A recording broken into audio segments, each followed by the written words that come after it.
আপনি বিশ্বাস করবেন না কবরের ভেতরে সে যা দেখল।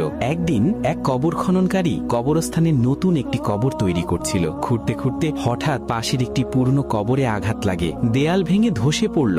ভয়ে কাঁপতে কাঁপতে লোকটি কবরের ভেতর তাকাতেই থমকে গেল এবং তার পুরো শরীর কাঁপতে শুরু করলো। সে দেখল কবরের ভেতরে বসে আছেন এক নুরানি চেহারার সাদা দাড়িওয়ালা বৃদ্ধ। বৃদ্ধের হাতে একটি কিতাব, আর প্রতিটি হরফ সোনালী আলোয় ঝলমল করছে।